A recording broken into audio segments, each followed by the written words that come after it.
So hello po mga ka-farmers, welcome po ulit dito sa ating channel. So update mga ka-farmers dito sa tanim namin na talong na Calixto F1 na pang 2 weeks na po yung kanyang edad. So bali nagpapakain kami ngayon mga farmers o nag-a-apply ng abono. So yung ratio po ng abono dito at ang gamit namin sa ngayon ay 16-20 at urea. So bali sa 16 liters po mga ka-farmers na tubig. So naglalagay po kami ng dalawang lata po ng 16-20 at kalahating lata po ng urea.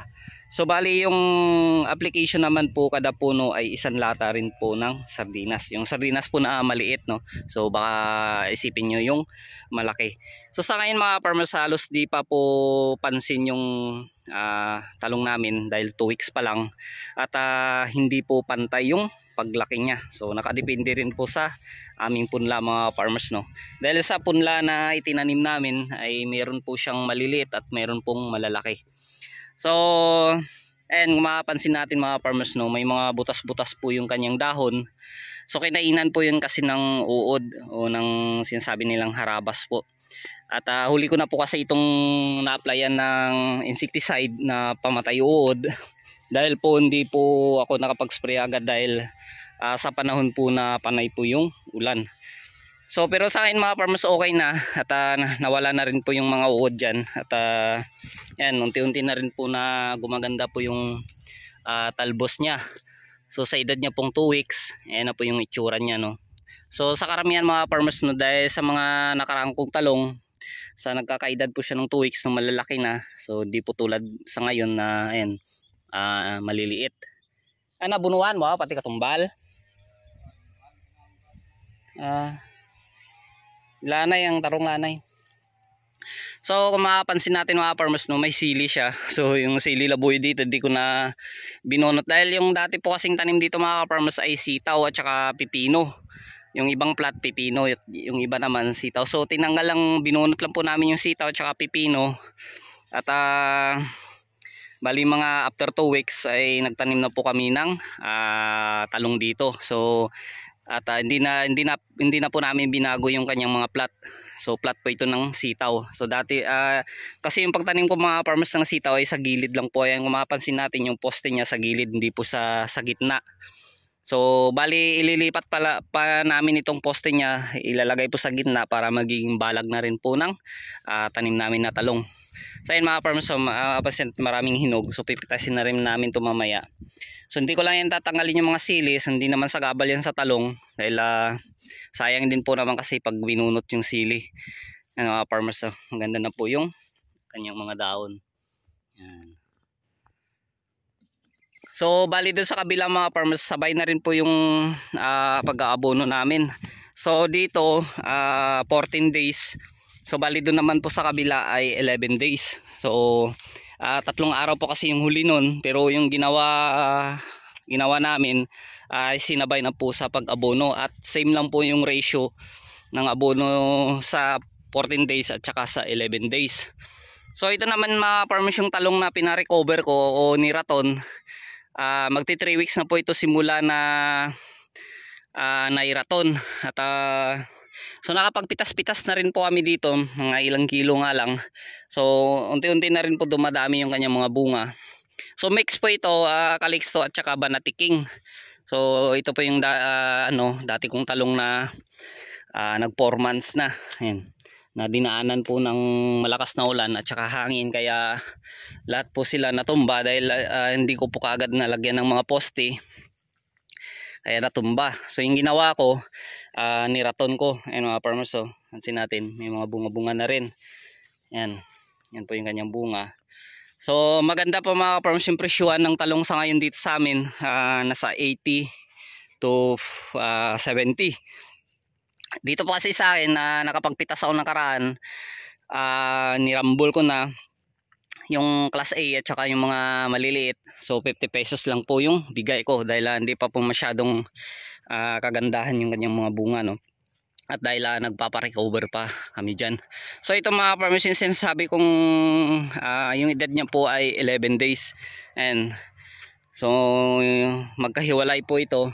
So ito po kasi dati yung tinamnan ko ng okra na binunot. So timing din yung pagbunot ko ng okra, mga after 2 weeks.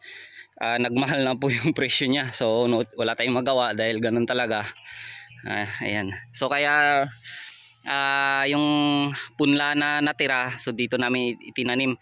So yung doon mga farmers, no, kung pansin natin na medyo malalaki po yung punla dahil medyo nauna po kasi yung punla na itinanim namin doon kaysa dito. So nahuli po ito, no. Kaya ay tinanim na lang po namin kagad para sabay-sabay po silang mamunga.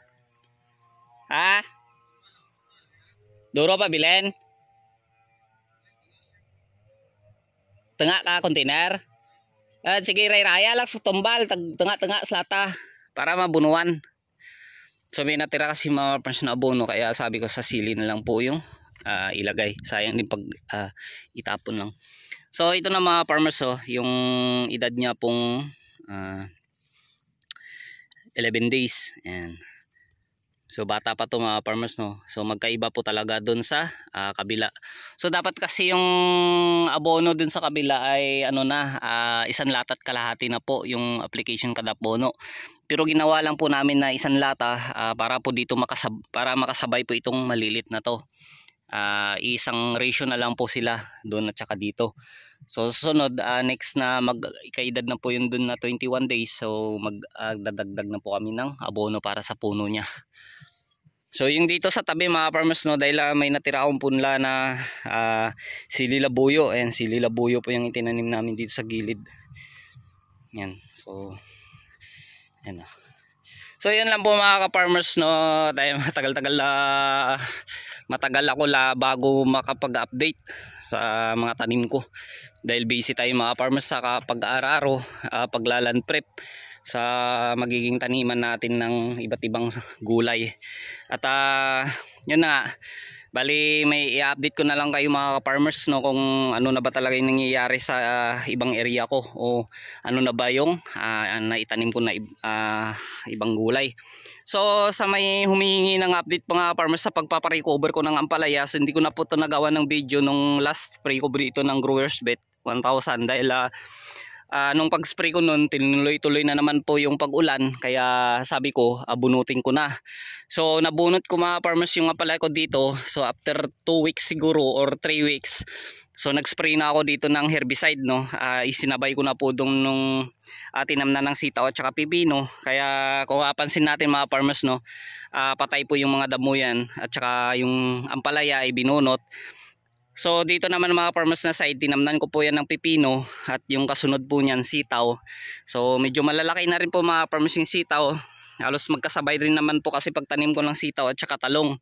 Ano, hindi rin halos pansin dahil malilit pa yung mga farmers, no, at saka hindi pa sila umaakyat. Yan. Yan. So sa ngayon, maliit na area pa lang po yung natamnan namin ng talong ng kapartner ko dahil may kasama na ako dito mga farmers, no. So at saka sa ngayon, ito lang muna yung inaalagaan namin at saka pinipitasan, pakunti-kunti pa lang mga farmers, no. Yan. Medyo naka-recover na po yung naraton namin na talong. So bali hanggang dito na lang po mga ka-farmers, no. At i-update ko na lang po kayo sa susunod. And maraming salamat po sa lahat na sumusuporta po dito sa in channel. God bless po sa lahat at saka happy farming.